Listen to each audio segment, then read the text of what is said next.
인테리어 영상 오늘은 벌써 네 번째 시간입니다. 오늘은 조명부터 말씀을 드려보려고 해요. 인테리어의 꽃은 조명이 아닐까라는 생각이 드는데요. 정말 멋스럽게 리모델링 공사를 하셨다면 이제 포인트가 될 수 있는 조명을 쓰신다든지 아니면 전체적인 분위기 연출을 위해서 그 전등의 색깔을 잘 고르시는 게 정말 중요할 거라고 생각이 들어요. 그래서 먼저 조명의 색깔에 대해서 좀 먼저 말씀을 드리자면 크게 세 종류로 볼 수 있는데요. 주광색, 주백색, 전구색 이렇게 세 가지가 있어요. 주광색이 우리가 일반적으로 쓰는 흰색 등을 말하고요. 그 다음에 전구색이 주황색 등, 그리고 이 두 가지를 섞은 중간색이 바로 이 주백색이라고 해요. 근데 주백색이 요새 좀 트렌드라고 그 조명가게 사장님이 말씀하시더라고요. 어쨌든 학원 분위기와 인테리어에 맞게 조명색을 결정하는 게 정말 중요할 것 같아요. 일단 백색 조명은 눈을 좀 많이 피로하게 하죠. 밝아서 좋기는 하지만. 그리고 전구색은 좀 어두운 경향이 있어요. 그래서 나온 게 바로 이 주백색인데 중간 정도의 톤이기 때문에 밝기도 하고 약간 노란빛을 띠니까 좀 은은하게 느껴지기도 하고, 그래서 많은 분들이 찾다 보니 대세가 되지 않았나라는 생각이 들어요. 근데 어쨌든 이 주백색이 따뜻한 느낌도 들고 집중도 훨씬 더 잘 되게 하고 눈도 덜 피로하게 한다고 하는 장점이 있다고 하니까요. 구매하실 때 이 색으로 하시는 거 한번 참고하시면 좋을 것 같아요. 자, 그 다음에 조명색을 마음대로 바꿀 수 있는 전등도 나왔더라고요. 이거는 근데 뭐 시중에 흔하게 살 수 있는 제품은 아니고요. 저도 주문 제작을 해서 한번 구매를 해서 사용을 해봤었는데, 분위기에 맞게 기분에 따라 그리고 낮과 밤에 따라서 천장등 색깔을 바꾸면서 사용하니까 좋기는 좋더라고요. 네, 이것도 한번 필요하시면 찾아보시면 좋을 것 같아요. 그 다음에 천장등의 종류를 한번 보면 매입등, 노출등, 그 다음에 레일등 이렇게 크게 세 가지로 볼 수 있는데요. 매입등은 벽과 하나가 되는 거죠. 말 그대로 천장 속에 아니면 벽 속에 이 등 자체를 그냥 매입을 시켜서 평평하게 만들 수 있는 거예요. 그 다음에 노출등, 일반적인 등이죠. 그 다음에 레일등은 레일을 설치하고 그 레일에 따라서 이제 등을 달아가지고 사용할 수 있는 조명이라고 하죠. 포인트 조명은 일단 그 포인트가 되는 조명이 너무 화려하면은 인테리어랑 부조화가 생길 수가 있어요. 매입등, 노출등, 레일등 어떤 거로 선택을 하시든 어쨌든 포인트가 되는 거는 조금 너무 화려하지 않은 걸로 선택을 하시는 게 어떨까라는 생각이 드는데요. 일단 전체적으로 편안한 분위기를 연출하고 싶다. 그러면 전구색으로 가는 게 맞을 것 같고요. 너무 어둡다. 그러면 아까 말씀드렸던 그 중간 톤으로 돼 있는 주백색으로 이렇게 하시면 좋을 것 같아요. 자, 그래서 이제 시공이랑 또 다시 같이 말씀을 드려볼게요. 일단 시공이라고 하면 전기 시공? 이거 셀프로 할 수 있는 거야? 좀 겁부터 나더라고요, 저는. 네, 일단 간단하게 하고 싶으시다 그러면 전기선 공사를 하지 않고 있는 그대로를 활용하는 게 가장 좋고요. 비용 절약이 목적이라면 더더군다나 기존 배선을 그대로 사용하시는 것을 추천해요. 만약에 목공을 손대지 않고 조명을 바꾸려면 그대로 해야 되는데 꼭 바꿔야 한다면 이게 목공 후에는 사실 선을 매입하는 게 굉장히 어렵다고 해요. 그래서 선을 바깥으로 노출시켜야 해서 이게 어쩔 수 없이 노출된 부분은 조금 지저분하게 보일 수 있잖아요. 그래서 전기선 위치를 아예 바꾸고 싶다 그러면 목공 시공 때부터 전기선 이미 깔아놓고 하는 게 좋거든요. 그래서 요 순서 제가 지난 시간에 말씀드렸죠. 인테리어는 순서가 참 중요하다고. 네. 그래서 이 순서를 조금 생각하시고 해주시는 게 좋을 것 같아요. 리모델링의 조명을 바꾸는 거라면 있는 배선을 그대로 활용하는 것을 권해드리고, 위치 변경으로 인해 전기선이 노출되는 것이 인테리어 마감 퀄리티가 좋지 않게 볼 수도 있다는 거 꼭 감안하시고 시공을 하시기를 바랍니다. 그리고 간단하게 전기 쪽 인테리어를 손댈 수 있는 것 중에 콘센트와 스위치 커버를 바꾸는 거예요. 근데 구매하실 때 주의사항이 있습니다. 네. 일단 콘센트 커버를 벗겨보면 안쪽에 피스 구멍이 있거든요. 근데 그 구멍의 깊이에 따라서 새 커버를 바로 끼울 수 없는 경우가 있어요. 이 깊이가 또 낮을 수도 있고 깊을 수도 있고, 그래서 이게 만약 깊을 경우에는 보조대를 따로 구매를 하셔서 그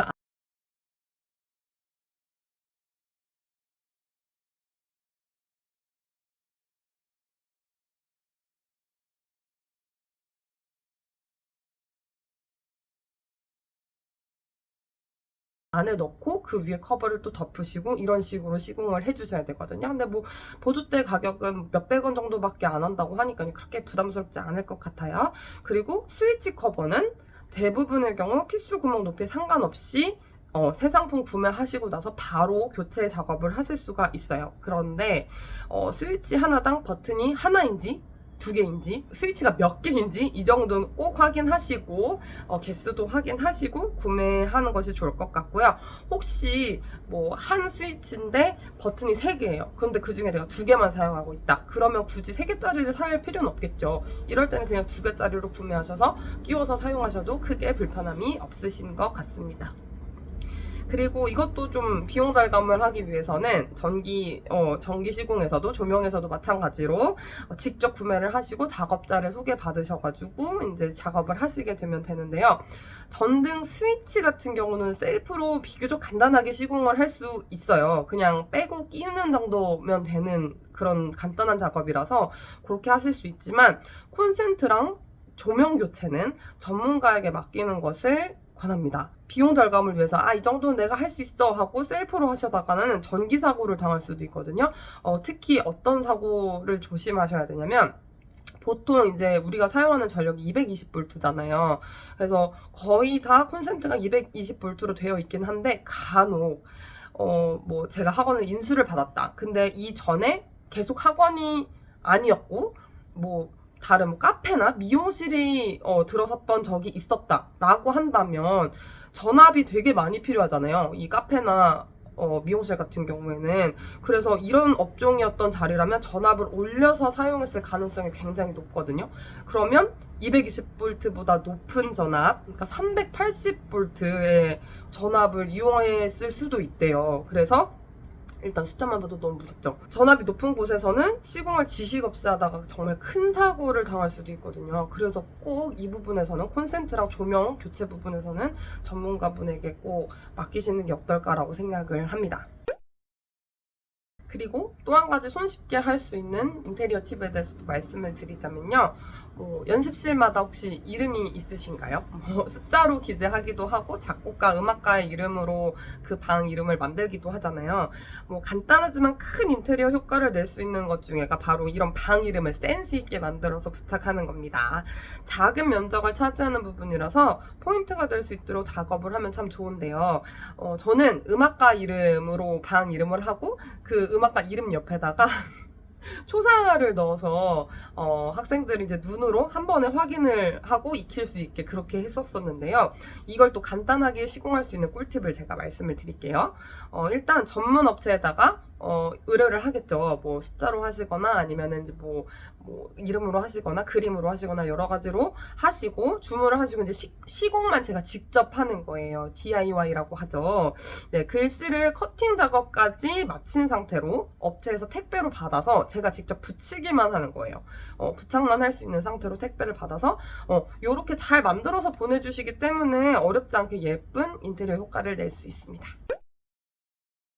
지난 영상 중에서 제가 문 교체에 대해서 간단하게 말씀드렸었던 적이 있었어요. 그리고 문고리 교체에 대해서도 좀 말씀을 드렸었죠. 그래서 오늘 조금 더 자세히 이 부분을 말씀을 드려보려고 합니다. 일단 이제 우리가 문을 구매할 때 특히 연습실에서는 사실 관찰 창이 참 필요하잖아요. 유리로 된 부분이 필요하잖아요. 그래서 일단 이 부분이 필요하다면 이렇게 세팅이 되어 있는 문으로 구매를 하셔야 되는데요. 이게 문을 구매하기에 앞서서 제일 중요한 부분이 있어요. 그건 바로 사이즈입니다. 이게 문이라는 게 연습실 그냥 문이요 이렇게 하고 기성 사이즈로 샀다가 안 맞는 경우가 있을 수도 있거든요. 제가 이번에 리모델링 공사를 하면서 대참사를 한번 맞을 뻔 했는데 제 경험을 한번 말씀을 드려보자면 저희 학원 같은 경우 연습실이 12개가 있어요. 근데 이 중에서 6, 7가지 문 사이즈가 나오더라고요. 12개 중에 6, 7가지의 문 사이즈? 그러니까 한꺼번에 한 가지 사이즈로 다 기성품을 샀으면은 다 반품하고 재구매를 해야 하는 사태가 발생을 했을 수도 있겠죠. 그래서 이건 문은 꼭 개별 실측을 꼭 해주셔야 되는데 가로, 세로, 높이 뿐만이 아니라 문 틀이 좀 틀어진 경우도 있거든요. 그래서 이런 거는 꼭 확인을 해주셔야 돼요. 일단 문 같은 경우는 시공하실 때 위아래는 한 5mm 정도 커팅 작업이 가능하다고 해요. 근데 좌우는 커팅이 전혀 안 되기 때문에 꼭 사이즈를 꼼꼼하게 확인을 해주셔야 되고요. 문틀이 틀어진 경우 만약에 시공을 그냥 하신다 하면은 뭐 이게 인테리어 순서대로 뭐 페인트랑 시트지를 먼저 하시고 나서 이제 문 교체를 하시게 됐다고 했을 때 기존에 이제 시트랑 페인트 칠이 이 문 교체 때문에 상할 수가 있어요. 손상이 생길 수가 있어요. 그래서 꼼꼼하게 꼭 사이즈를 재시고 시공을 해주셨으면 좋겠고요. 문짝 말고 나는 문틀까지 좀 교체 작업을 하고 싶다. 그러면은 한 2일 정도 작업 시간이 더 걸리거든요. 그럼 총 한 3일 정도 작업 시간을 할애하신다고 생각을 하시면 되고요. 문짝만 바꾸는 거라고 하면 하루 만에 끝난다고 합니다. 그리고 비용을 절감하려고 한다. 이 문틀 교체하는데 비용을 절감하려고 한다. 그러면 기존 문틀 색에서 너무 대조되지 않는 균형감 있는 색으로 선택을 하고, 이 문틀만 교체하는 건 사실 금액이 좀 비싼 편이더라고요. 그래서 저 같은 경우는 시트지로 작업을 했거든요. 그 시트를 전문으로 붙이시는 분한테 부탁을 드려서 그 문틀을 이제 시트지로 이렇게 색을 바꾸는 작업을 했어요. 요 인건비가 하루에 1인당 한 25만원 정도 했었고요. 8시간 기준으로 봤을 때 문틀 한 3, 4개 정도 작업을 해주시더라고요. 그래서 이건 개수에 따라서 필요하신 견적을 셀프로 내보실 수 있을 것 같아요. 그리고 문틀까지 새 곳으로 교체하면 조금 더 깨끗하고 퀄리티 높은 결과가 나오긴 하는데, 제가 시트지로 문틀 작업을 해보니까 시트지로 작업만 해도 충분히 고퀄리티로 나오더라고요. 그래서 이렇게 해보시는 게 좋을 것 같은데, 시트지로 하는 거에 또 큰 장점은 비용이 한 절반 정도로 절감할 수 있다는 점이에요. 그래서 이것도 한번 생각을 해보시면 좋을 것 같아요.